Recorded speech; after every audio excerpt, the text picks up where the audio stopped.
पलवल में रात के समय घर में घुसकर 26 वर्षीय महिला का गैंगरेप किया गया। वह महिला द्वारा विरोध करने पर आरोपी उसे जान से मारने की धमकी देकर मौके से फरार हो गए। पीड़िता ने आप बीती अपने पति को बताई और मामले की शिकायत पुलिस को दी। महिला थाना पुलिस ने पीड़िता की शिकायत पर 3 नामजद आरोपियों के खिलाफ मामला दर्ज कर जांच शुरू कर दी है। पुलिस अधिकारी एएसआई मुन्नी ने बताया कि एक पीड़ित महिला ने शिकायत दर्ज कराई है कि उसके पति ड्राइवरी करते हैं, जो काम के सिलसिले में अधिकतर बाहर रहते हैं। गत 9 सितंबर की रात पीड़ित बच्चे के साथ घर में सोई हुई थी। उसी रात करीब 12 बजे 3 युवक उनके घर में घुसा है। पीड़िता का मुंह बंद कर तीनों लोगों ने बारी बारी से उसके साथ दुष्कर्म किया। पीड़िता ने जब आरोपी का विरोध किया तो वे जान से मारने की धमकी देकर मौके से रफू चक्कर हो गए। पीड़िता ने फोन पर आप बीती अपने पति को बताई और पति की मदद से पुलिस को शिकायत दी। पुलिस ने पीड़िता की शिकायत के आधार पर आरोपी के खिलाफ मामला दर्ज कर कार्यवाही शुरू कर दी है। एक महिला ने कंप्लेंट की 3 आदमियों के अपने गाँव आदमियों के नाम लिखवाए हैं, जिस पे हमने मुकदमा दर्ज कर दिया है। आरोपी की तलाश है। कितने लोगों के खिलाफ मामला दर्ज किया गया है? 3 लोगों के खिलाफ। कहाँ का मामला है? एरिया में पड़ता है। जो पीड़िता है जिनके ऊपर आरोप लगा रही है वो बालिग है नाबालिग है? बालिग। तो इसमें आगे क्या कार्रवाई की जा रही है? आरोपी की तलाश जारी है।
पलवल जिले में 20 सितंबर से लेकर 22 सितंबर तक पल्स पोलियो अभियान चलाया जा रहा है। अभियान के अंतर्गत 0 से लेकर 5 वर्ष तक के करीब 8500 बच्चों को 2 बूंद पोलियो की दवा पिलाई जा रही है।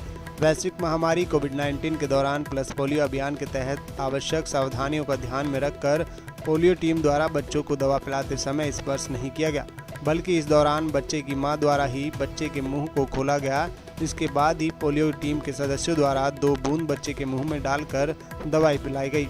पलवल सामान्य अस्पताल में तैनात महिला डॉक्टर रेखा ने बताया कि पल्स पोलियो अभियान 20 सितंबर से लेकर 22 सितंबर तक चलाया जा रहा है।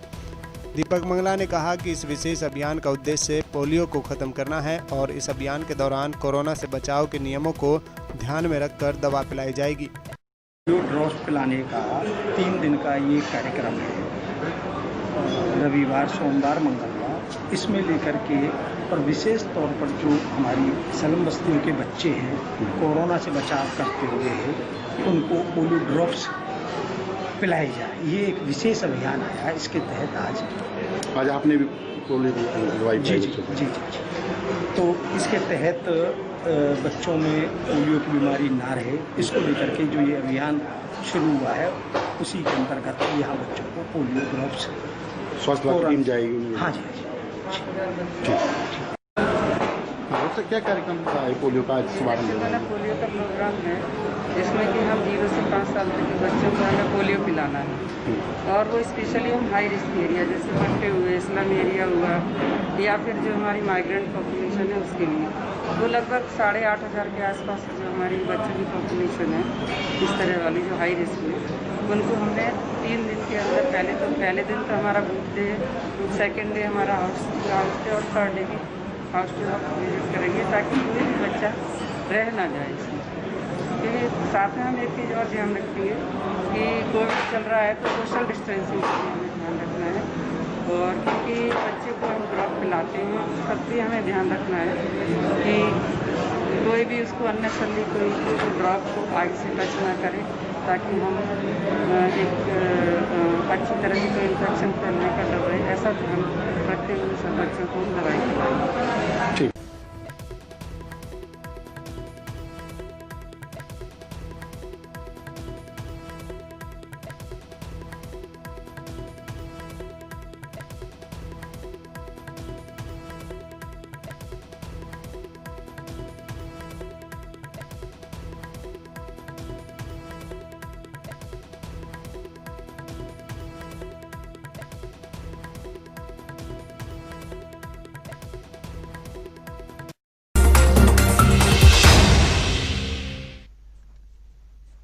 देश प्रदेश में कृषि अध्यादेशों के विरोध में किसानों का चक्का जाम है। तमाम संगठन भी किसानों का समर्थन कर रहे हैं। तमाम राजनीतिक दल भी किसानों के साथ कंधे से कंधा मिलाकर साथ दे रहे हैं।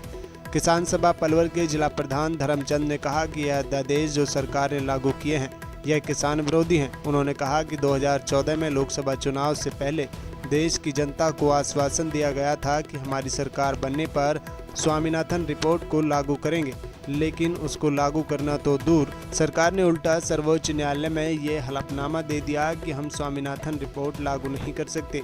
भारतीय किसान यूनियन ने पलवल जिला अध्यक्ष ऋषिपाल चौहान ने कहा कि सरकार द्वारा पारित किए गए तीनों अध्यादेश किसानों के हित में नहीं है। सरकार से मांग है कि तीनों अध्यादेशों को वापस ले। उन्होंने किसानों पर लाठीचार्ज की निंदा करते हुए कहा कि सरकार तुरंत प्रभाव से किसानों पर दर्ज किए गए मुकदमों को वापस ले। उन्होंने कहा कि किसान अध्यादेशों के विरोध में किसानों का यह आंदोलन जारी रहेगा। वहीं केंद्र सरकार द्वारा लागू किए गए तीनों अध्यादेशों को पलवल के विधायक दीपक मंगला ने पूर्णतः किसानों को हित में बताया और कहा कि कुछ विपक्ष के राजनीतिक लोग किसानों को गुमराह कर रहे हैं। ये अध्यादेश किसान विरोधी हैं, जबकि तीनों अध्यादेशों का किसान को बहुत फायदा मिलेगा। किसान विपक्षी दलों के बहकावे में बिल्कुल न आए। ऋषिपाल जी, आज ये विरोध प्रदर्शन किया है जो कृषि अध्यादेश, क्या मांगे हैं, क्यों विरोध कर रहे हैं? मुझे छुट्टी होगी। हमारी सबसे पहले की मांग है कि भाई जो सरकार ने ये 3 अध्यादेश लागू किए हैं इन्हें वापस ले, और जो किसानों पे पीपली में जो लाठीचार्ज हुआ उन्हें, जो उन पर केस दर्ज हुए हैं उन्हें वापस करो।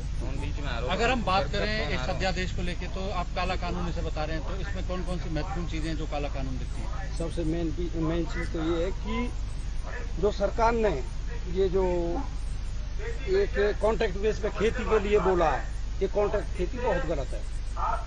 कि सरकार कह रही है कि भाई अब इसमें आलू बो या फिर 10 किलो में गेहूं बो या कुछ भी बो, तो उसमें कोई बात नहीं, सरकार से लाभ होगा, ज्यादा रेट पर फसल बेची जाएगी। मैं ये कहता हूँ कि उसमें सरकार कह रही है, लिख के दे दे, हमें लिख के सरकार दे कि भाई हम आपको लिखतम में दे रहे हैं कि भाई आपकी फसल पूरी ली जाएगी।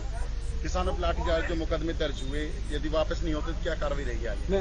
हम उनके खिलाफ 2 अक्टूबर को दिल्ली से बिल्कुल आंदोलन करेंगे। बेचने की फिर क्या दिक्कत का सामना करना पड़ रहा है?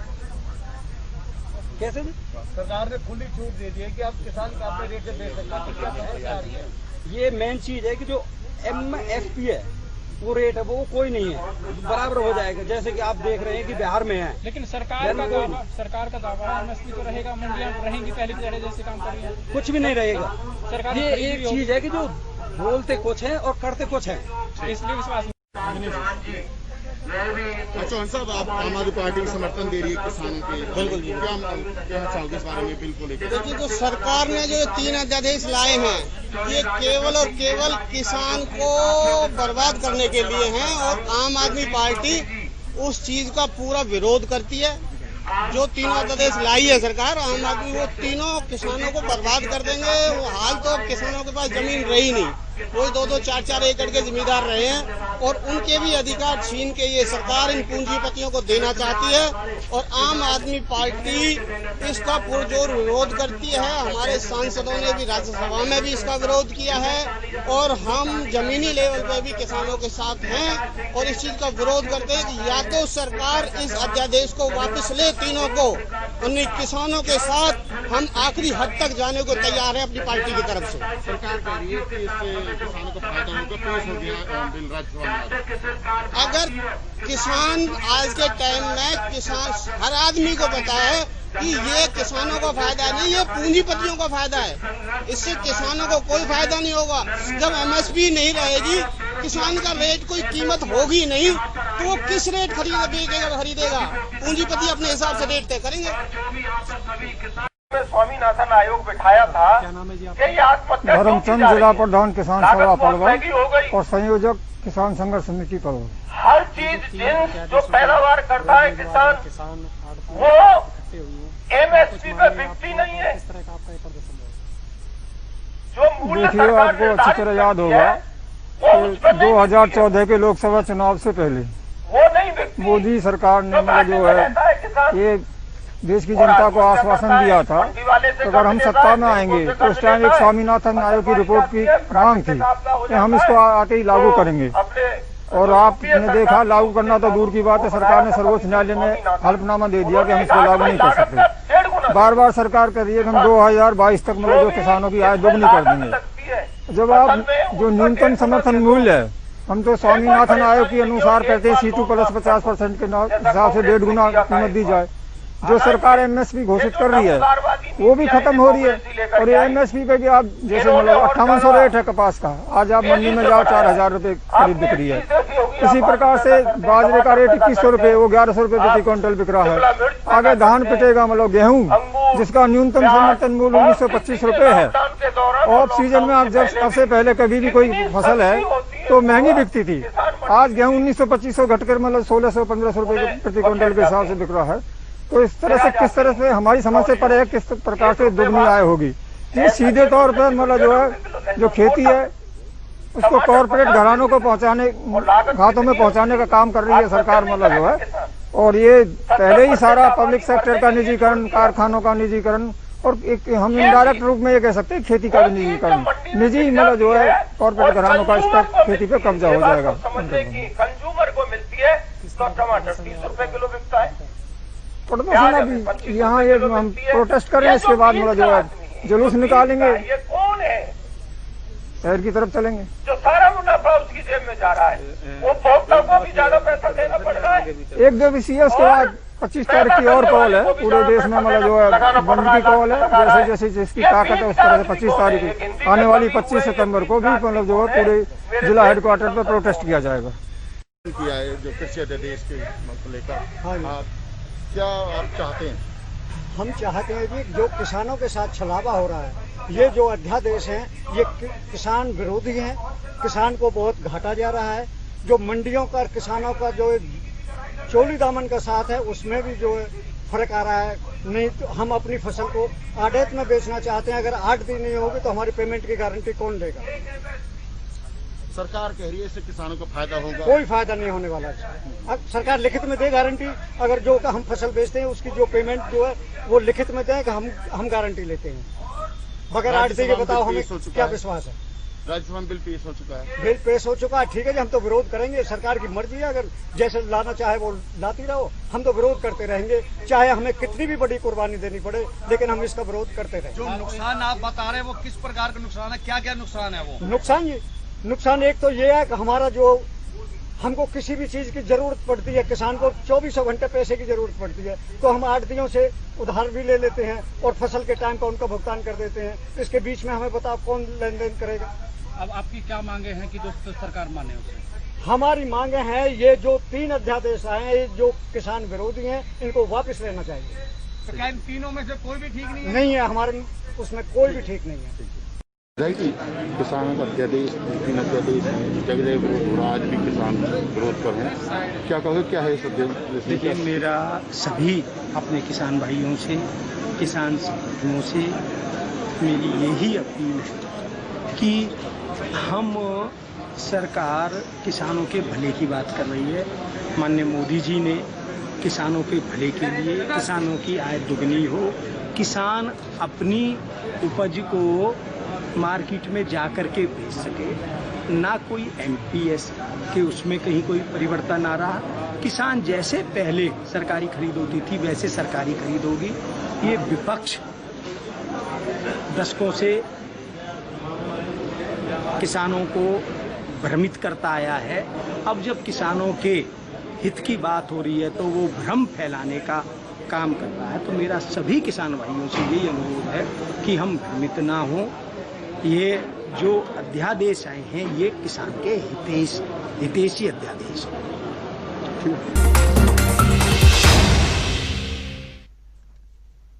फरीदाबाद के 26 गांवों को नगर निगम में शामिल किए जाने के प्रस्ताव का ग्रामीण लगातार विरोध कर रहे हैं। इसी क्रम में आज ग्रामीणों ने कैबिनेट मंत्री मूलचंद शर्मा को ज्ञापन सौंपकर इन गांवों को निगम में शामिल न किए जाने की अपील की। दिखाई दे रहा यह नजारा कैबिनेट मंत्री मूलचंद शर्मा और विधायक नैनपाल रावत के ऑफिस का है, जहाँ ग्रामीण इकट्ठे होकर पहुँचे और इन गाँवों को नगर निगम में शामिल न किए जाने की मांग की।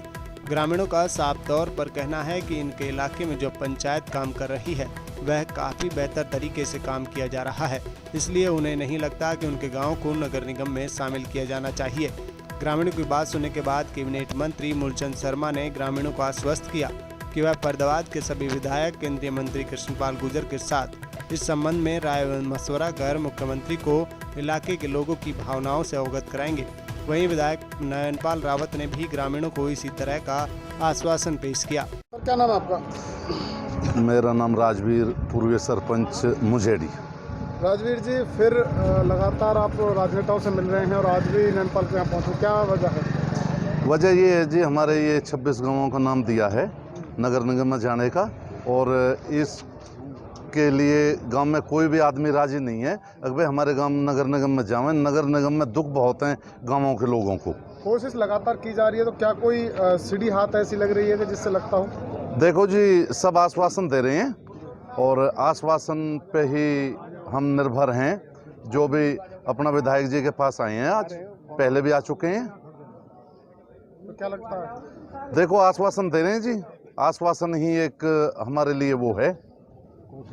विधायक जी, ग्रामीण आपसे फिर मिलने पहुंचे हैं और ज्ञापन सौंपा है, क्या कुछ खास है? देखिए, इन मेरे जो पृथला विधानसभा के 10 गांव हैं और कुछ गांव तेगांव के हैं, कुछ NIT के हैं। तो इन गांवों के लिए एक बहुत बड़ी समस्या पैदा हो गई है कि इन गांवों को 26 गांवों को नगर निगम में शामिल करने का हमारी सरकार का कोई प्रायोजन बना है, परियोजना बनी है, योजना बनी है। तो मैं ये समझता हूँ कि ये सभी गांववासी जो नहीं चाहते कि इनके गांव नगर निगम में जाएं, और अगर इनकी मर्जी नहीं है तो उनको नगर निगम में लेना भी उचित नहीं है, क्योंकि हमने नगर निगम के हालात देखे हैं। जो पहले उसमें गांव हैं वो ही ठीक प्रकार से अभी जो नहीं विकसित हुए हैं, उनमें बहुत सारी कमियां हैं, सीवर की, पानी की, बिजली की। मैं कहता हूँ उन गांवों में अभी तक मैं सच पूछो तो नरक बना हुआ है। तो अगर ये गांव भी उसमें शामिल हो जाएंगे तो ये छोटे छोटे कोई दुकानदार है, कोई पशु पालना करता है, कोई खेती कार्य का काम करता है, उन सारे गांवों पे, उनके कामों पे बहुत विपरीत फ़र्क पड़ेगा, उनकी दिनचर्या पे फ़र्क पड़ेगा। तो मैं पूरी तरह से माननीय मुख्यमंत्री महोदय से मेरी बात हुई है और उन्होंने मुझे आश्वासन भी दिया है, और आगे भी मैं दोबारा अन्य विधायकों के साथ, श्री राजेश नागर और नीरज जी के साथ माननीय मुख्यमंत्री से और पूरी तरह से रिक्वेस्ट भी करूंगा, प्रार्थना करूंगा, और मेरी इच्छा ये रहेगी कि किसी सूरत में मेरे गांव नगर निगम में शामिल ना कराए जाएं। विधायक जी, क्या लगता है कि निगम ने जो प्रस्ताव दिया है, किसी से बात नहीं की, किसी पंचायत से नहीं की और इलाके के विधायक से बात नहीं की और अपने मन से ये प्रस्ताव दे दिया? देखिए, इस प्रदेश के यशस्वी माननीय मुख्यमंत्री मनोहर लाल जी किसी सूरत में भी जो जनहित का काम ना हो, जो काम जनहित में ना हो, लोगों के भले के लिए ना हो, वो काम किसी सूरत में नहीं करते। माननीय मुख्यमंत्री मनोहर लाल जी ने एक से एक योजना, परियोजना इस प्रदेश की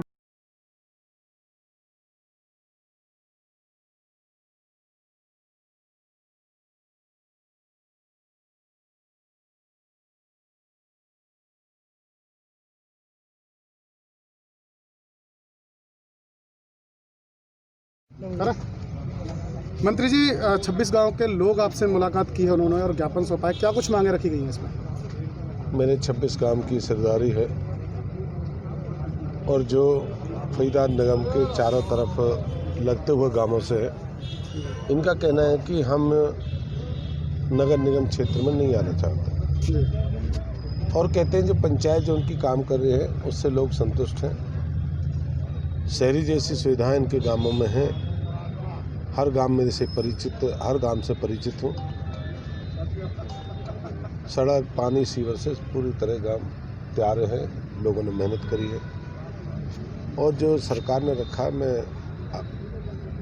मुख्यमंत्री आदरणीय मनोहर लाल जी और केंद्रीय मंत्री भाई कृष्णपाल गुर्जर जी सभी विधायक से बैठ के बात करेंगे। जब लोगों की राय लेकर वही निर्णय करेंगे, जब लोग कहेंगे उसी निर्णय के अनुसार।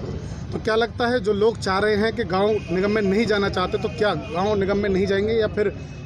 नहीं, मेरा एक नहीं, इसमें मुख्यमंत्री जी, केंद्रीय मंत्री कृष्णपाल, मेरे विधायक तीनों चारों जो यहाँ के विधायक हैं, सब बैठ के मुख्यमंत्री बात करेंगे कि लोगों की राय ये है और सरकार इस पर क्या ले। कुछ गांव ऐसे लिए गए हैं जो सीमा से भी नहीं लगते हैं, दूर हैं थोड़ा सा, और बीच में टापू जैसे 2 गांव छोड़ करके उन गांव को लिया गया है। तो क्या लगता है नगर निगम अधिकारी जो हैं वो कहीं ना कहीं अफसरशाही जाहिर कर रहे हैं? नहीं, इसमें ये नहीं, पटवार हल्का उठता है, काम नहीं उठता जी।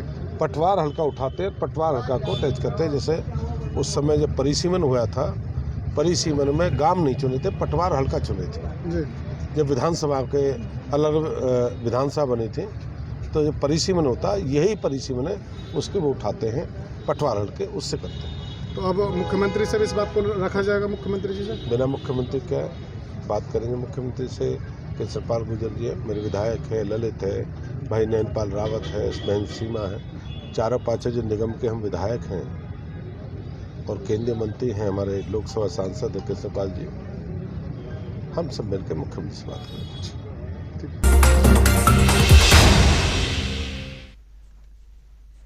दिखाई दे रहा यह नज़ारा फरीदाबाद के गांव चंद्रावली का है, जहां धरने पर बैठे किसानों ने सरकार द्वारा लगाए गए किसान अध्यादेश को किसान विरोधी करार दिया। हालांकि फरीदाबाद में किसानों का कोई बड़ा प्रदर्शन देखने को नहीं मिला।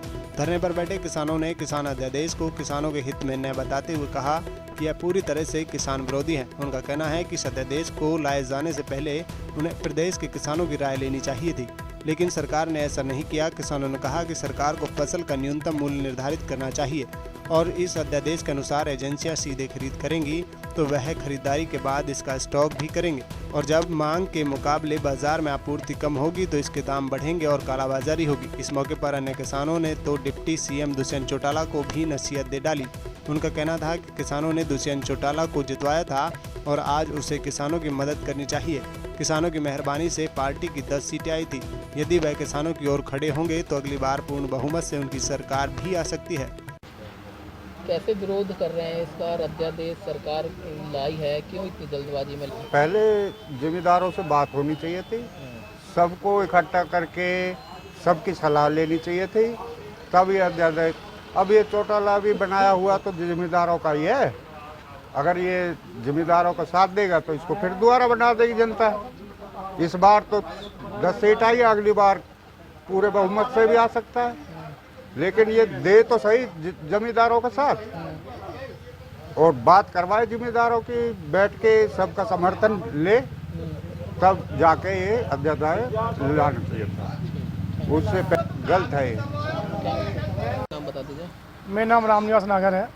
ये जो बिल अब सरकार लेके आई है, कैसे देख रहे हैं इसको? कितना सही मान रहे हैं, कितना गलत है और क्या कुछ होना चाहिए, कैसी व्यवस्था सर होनी चाहिए थी? देखिए, जो सरकार बिल लेकर के आ रही है, ये हमारी सोच ये पूरी तरह से किसान विरोधी है। ये इस बिल को बनाने से पहले सरकार को जो राय लेनी चाहिए थी, लेकिन सरकार ने ऐसा नहीं किया कि किसान क्या चाहता है। सबसे पहले तो सरकार को चाहिए था, स्वामीनाथन जो आयोग है उसकी रिपोर्ट के आधार पर इनको बिल लाना चाहिए था। सरकार की जैसे अभी पीछे मोदी जी ने काम किया था, मैं आपको बता दूं कि उन्होंने ये किया था कि हर किसान के खाते में 6,000 रुपये डायरेक्ट आ जाएंगे।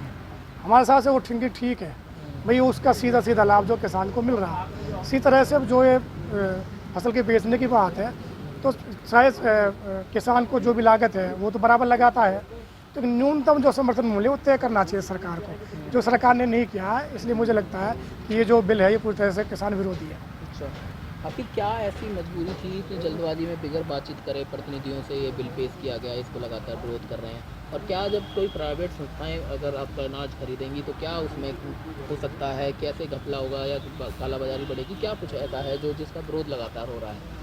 देखिए, जो इधर उधर की एजेंसी आएंगी वो जो हमसे जो फसलें खरीदेंगी उन लोगों के पास सामर्थ्य है, वो उन फसलों को अनाज को इकट्ठा कर सकते हैं। और जब वो उनको गोदाम में इकट्ठा कर लेंगे, उनको नहीं बेचेंगे तो ऑटोमेटिक उन चीज़ों की कमी पड़ेगी मार्केट के अंदर। जब मार्केट के अंदर कमी पड़ेगी तो उनके भाव बढ़ेंगे, तो भाव बढ़ेंगे, महंगे होंगे तो उसको कालाबाजारी अपने बढ़नी है। तो जिसका सीधा जो है असर जो है अपनी जो देश की जनता उसे पड़ेगा। लोगों को मतलब अपने पेट भरने के लिए सोचना पड़ेगा। अच्छा, जो कुलदीप जी, जो ये सरकार कह रही है कि ऐसा कुछ होने वाला नहीं है, सरकार के हित में ये बिल आएगा, तो फिर क्यों नहीं समर्थन मूल्य उसमें लागू कर रही है? और अगर अगर सरकार कह रही है कि जो ये नया बिल है उसमें दूसरा बंदा आपकी फसल का मानक तय करेगा कि कैसे उसको जो है बेचा जाएगा, कैसे खरीदा जाएगा, तो क्या उसमें FIR तक भी नहीं करा सकते हैं आप? जिला का अधिकारी तय करेगा, तो कितना सही है, कितना गलत? ये जो सिस्टम अपना रहे हैं, जो अध्यादेश कर रहे हैं, इस पर 420 का मुकदमा दर्ज होना चाहिए। जब भी वो संस्थाएं अपने अधिकार में रह के काम करेंगे, नहीं तो बेलगाम खरीदेंगे कुछ, बेचेंगे कुछ। उन्हें खरीदने का भी समर्थन मूल्य तय करना चाहिए और उनका जो भी मिनिमम जो उनका स्टोरेज का वैसा खर्च रहा है, मिनिमम पे प्राइस पे बेचना, जो मार्केट में आना वो भी प्राइस तय होना चाहिए। क्योंकि खरीदेंगे वो 10 रुपये में, उन पर कोई लिमिट नहीं है सरकार की, वो बेचेंगे 50 में। मुनाफा किसको, उसको घाटा किसको?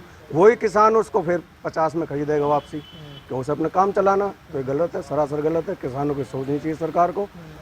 और जब किसानों की सरकार है ये, तो उसके बारे में नहीं सोचेगी तो आगे ये खता खाएगी। सीधे कह रहे, जनता है, सब जानती है। तो ये जो आड़ती और किसानों के बीच की जो बात होती है कि अगर आपको ज़रूरत पड़ती है तो फिर आड़तियों के पास संपर्क करते हैं आप पैसे के लिए भी, या कुछ भी अगर निजी ज़रूरत भी होती है, लेकिन ऐसे में ना निजी संस्थाएं आएंगी तो क्या होता है? निजी संस्थाएं वो भी वही रूप न अपनाएंगी, वो और ज़्यादा अपनाएंगी। क्यों? अब तो चलो आड़तियों से रहता फसल यहाँ ले आएंगे, और तो ऐसा कानून बना रहे कि उसके पहले एग्रीमेंट हो जाएगा, उसमें और ज़्यादा शोषण होगा। इसमें तो नुकसान सरकार किसानों का ही है। तो उसमें कोई ना, तो भाई किसी ने मेरे साथ धोखाधड़ी कर ली, उसमें जब हम अपना एक FIR लॉन्च नहीं करवा सके, शिकायत नहीं कर सकते, हमारा तो कानून ख़त्म। संस्थाओं का कानून है, किसान का तो राइट ही ख़त्म हो जाएगा। तो ये सरासर धोखाधड़ी है। इतना तो हो सके उसके साथ धोखाधड़ी हुई है तो 420 के FIR दर्ज होनी चाहिए। अच्छा, जब भी इस बिल का कोई फ़ायदा, नहीं तो अन्यथा शोषण होगा, किसान का होगा, जनता का भी होगा। अच्छा, लगातार जो है किसान मांग कर रहे हैं कि दुष्यंत चौटाला को इस्तीफा दे देना चाहिए। JJP ने जो उसके वोटर हैं वो किसान है, और ऐसे में जब लाठीचार्ज होता है पीपली में, तो क्या कुछ होना चाहिए इसमें? सरकार पर दबाव कैसे बनाए? देखो जी, वे मंजे हुए खिलाड़ी हैं, उन्हें सोचना चाहिए किसान गलत हो रहा तो उन्हें करना चाहिए। जनता के बने हुए प्रतिनिधि है, अब उन्हें सोचना सीट की वो है, उन्हें लालच है या जनता की लालच है, जैसे देखे जनता जान देख रही है। फिलहाल जो किसान विरोधी है, यदि विरोधी है तो उन्हें उनका किसानों का समर्थन करना चाहिए। और इस्तीफा देने में क्या इसी जनता ने बनाए, फिर बना देगा।